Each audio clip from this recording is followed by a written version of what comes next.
Hello and welcome back. Today we are going to start chapter 3 exercise 3.1 question number 2. Solve the method of graphically. 10 students of class 10 took part in a mathematical quiz. If the number of girls is 4 more than the number of boys, find the number of boys and girls who took part in the quiz. Then समझिएगा 10 students of the class 10th हमने took part in a mathematical quiz के लिए हमने 10 students लिए हैं. If number of girls for more than the number of the boys, इसमें हमें पता चल रहा है कि यहाँ पर गर्ल्स भी हैं और बॉयज़ भी हैं. तो then let be the girls be x and boys be y. तो टोटल 10 स्टूडेंट्स लिए हैं. तो फर्स्ट इक्वेशन हमारी यहीं से आ जाती है x plus y equal to 10. Then first equation. Second equation, if the number of girls is 4 more than the number of girls जो हैं वो बॉयज़ से कितनी 4 ज़्यादा हैं. गर्ल्स कितना है x, बॉयज़ कितनी है y plus 4. So second equation is x minus y upon 4. First equation is x plus y upon 4. We solve that. एक तो मेथड ये होता है एल्जेब्रिक मेथड कि हम एक्स और वाई की वैल्यू सब्स्टिट्यूशन से या फिर एलिमिनेटिंग मेथड से हम सॉल्व करें. पर बट यहाँ पर क्या करनी है, मैं ग्राफिकल मेथड से सॉल्व करनी है. तो इसलिए मैंने आपको टेबल बताई थी. फ्रॉम इक्वेशन 1 हम 1 टाइम तो एक्स की वैल्यू 0 रखते हैं, अदर हम वाई की वैल्यू 0 पुट करते हैं. तो वैन जब value of x equal to 0 y equal to 10, when y equal to 0 then x equal to 10. So second equation, x minus y equal to 4. Then the table of x y, put the value of x equal to 0. Then y minus 4, put the y equal to 0. Then x equal to 4. Let's start the draw a graph. It is graph x dash y dash. तो then 0 plus 1 2 3 4 5 6 7 8. मैंने 1 1 के यहाँ पर distance ली है 1 block, या फिर 10 small blocks के equal हमने 1 या फिर 1 बिग ब्लॉक नज़र आ रहा होगा आपको यहाँ पर डार्क शेड में ये. तो यहाँ पर 1 1 की डिस्टेंस मैंने ली है. ऐसे ही अबव की साइड भी मैंने 1 1 की डिस्टेंस लेकर 1 बड़े ब्लॉक को 1 यूनिट के इक्वल माना है मैंने. और नीचे भी सेम, वो अबव होता है प्लस, बिलो होता है माइनस. राइट साइड आपका प्लस और लेफ्ट साइड आपका होता है माइनस. देन हमारे पास टेबल है. पर देखिए पॉइंट्स हमारे पास कितना है 0 एंड 10. तो एक्स प्लेस पर 0 और वाई पर 10. तो हमारा पॉइंट इधर एक्स पर 0 है, वाई पर 10 है, तो हमारा पॉइंट इधर आ जाएगा.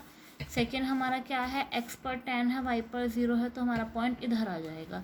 ठीक है, इनको ज्वाइन कीजिएगा. Join this.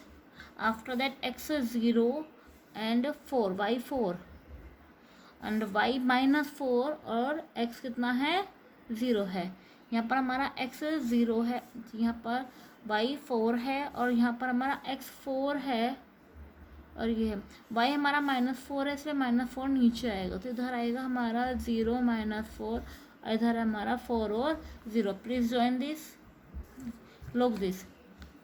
यहाँ पर जहाँ इंटरसेक्ट हुआ है तो इंटरसेक्ट होने पर ये इनके पॉइंट्स आ जाएंगे. तो यहाँ पर देखिए x कितना हुआ है हमारे यहाँ पर 7 और y कितना हुआ है यहाँ पर हमारा 3. तो पॉइंट्स आर 7 एंड 3. तो देन x की वैल्यू 7 हुआ, y कितना हुआ 3 हुआ. तो गर्ल्स हमारी 7 है और बॉयज़ कितना है यहाँ पर हमारे 3 है. That's answer. तो we can solve by graphical method. Part 2, please do yourself. Now start question number 2. Question number 2, a1 upon a2, b1 upon b2 and c1 upon c2. Find out the line represent the following pairs of linear pair intersect at the point and at the point of the parallel and coincident point. हमें तीनों बताने हैं कि intersect पर है या फिर parallel है या फिर कोइंसिडेंट्स है. In previous video I told you that कि intersect points, parallel points and coincident. बस some important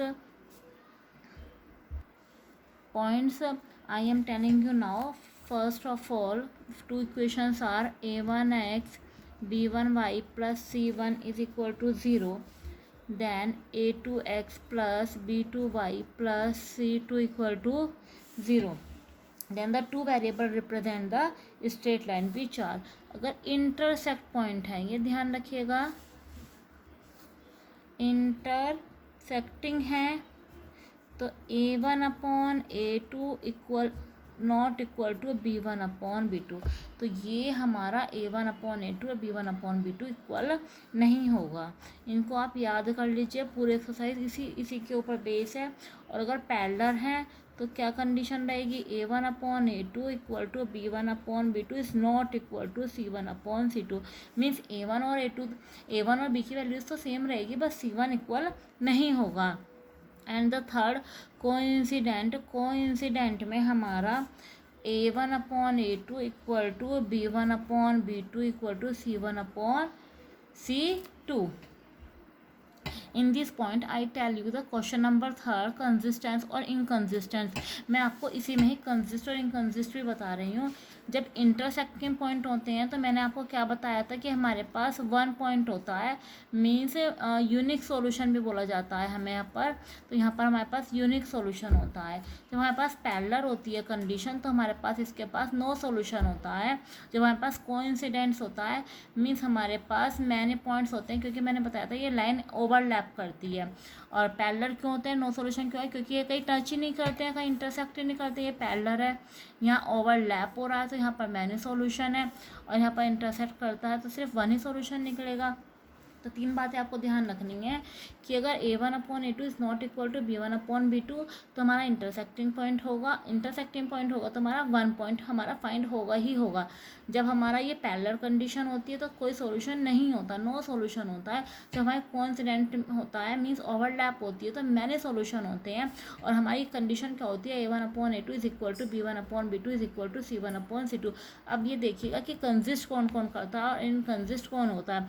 ये इन दोनों, क्योंकि इन दोनों के पास हमें वैल्यूज़ मिली है तो ये हमारे क्या बोलेंगे, हमारा ये क्या कहलाएगा, कंसिस्टेंट। जिनके हमें कुछ ना कुछ वैल्यू मिले, 1 मिले, 4 मिले, 10 मिले, 20 मिले, तो हमें कंसिस्ट तो कर रही है तो वो कंसिस्ट हो जाएगी। जहाँ पैरेलल कंडीशन आएगी तो वहाँ हमारा हो जाएगा inconsistence.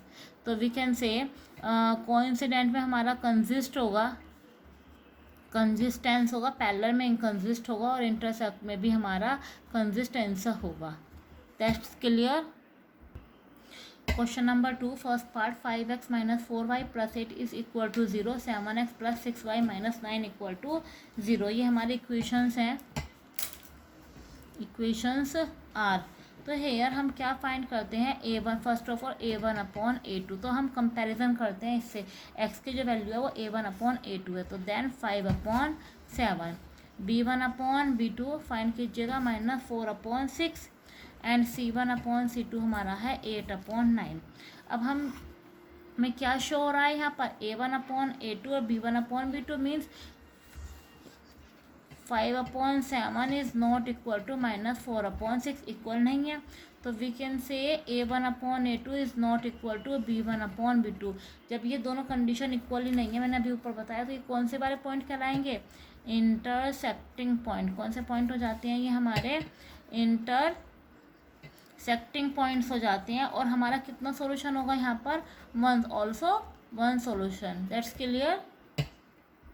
Part third, 6x minus 3y plus 10 equal to 0, 2x minus y plus 9 equal to 0। तो फाइंड a1 अपॉन a2 कितना हुआ हमारा यहाँ पर, 6 अपॉन 2 कैंसिल आउट भी कर सकते हैं, 3 upon 1, b1 upon b2 minus 3 upon minus 1। सिर्फ हम यहाँ पर कोफिशिएंट ही लेते हैं, x और y की वैल्यू नहीं लेते हैं।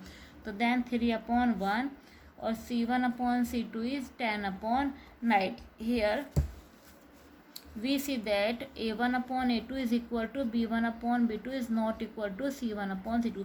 a1 और a1 upon a2 b1 upon b2 तो इक्वल है, but c1 upon c2 is not equal। तो इट रिप्रेजेंट, ये वाली कंडीशन हमारी क्या होती है, पैरेलल। कौन सी कंडीशन होती है हमारी, ये पैरेलल्स। जब पैरेलल्स होती हैं तो हैविंग नो सॉल्यूशन, कोई सॉल्यूशन होता ही नहीं है इनका। That's clear. जब हमारा इक्वल नहीं होगा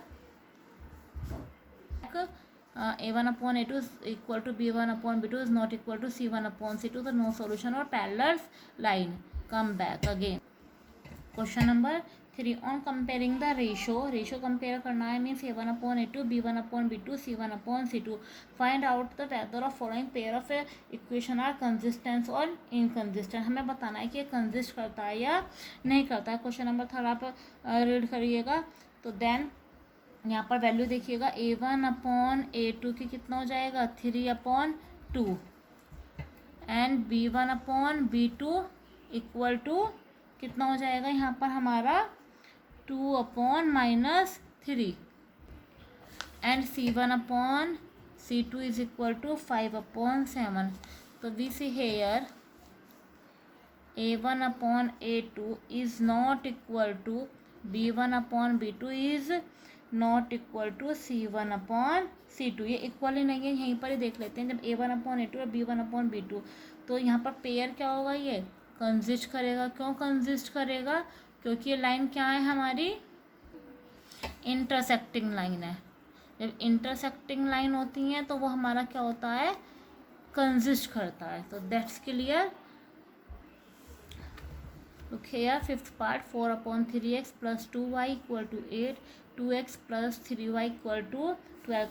Equations are तो then A1/A2 equal to 4/3 into 2. यहाँ पर कैंसिल आउट भी कीजिएगा. 2 2 सा 4, तो दैट्स 2/3.